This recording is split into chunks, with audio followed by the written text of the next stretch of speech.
પછી મારી ડોટરે મને સજેસ્ટ કર્યું કે આપણે ઓર્થો સ્ક્વેરમાં જઈએ.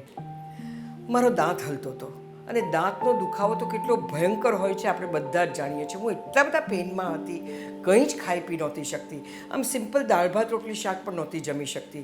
અને આ બાજુથી ચાહું તો અહીંયા દુખે, આ બાજુથી ચાહું તો અહીંયા દુખે. એટલે ટેબલ પર બેસું ને થાળી સામે હોય પણ હું કંઈ જ ખાઈ નહોતી શકતી. તો આ દુખાવો ક્યાં સુધી સહન કરીશ? એટલે અમે ઓર્થો સ્ક્વેરની તરત જ અપોઇન્ટમેન્ટ લીધી અને બીજે જ દિવસે હું ત્યાં પહોંચી ગઈ.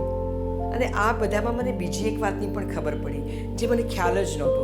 મને તો એમ હતું કે ઇમ્પ્લાન્ટ એટલે લાખો રૂપિયાનો ખર્ચો, પણ એવું નથી. સામાન્ય લોકો પણ ઇમ્પ્લાન્ટ કરાવી શકે છે. તો તમે પણ જો દાંતના દુખાવામાં હો અને કંઈ જ ખાઈ પી ન શકતા હો તો પ્લીઝ મારી જેમ રાહ ન જોતા તરત જ ઓર્થો સ્ક્વેરમાં જાઓ અને સારવાર કરાવો. હું તમને ગેરંટી આપું છું કે જમવાનું ફરી ભાવવા માંડશે.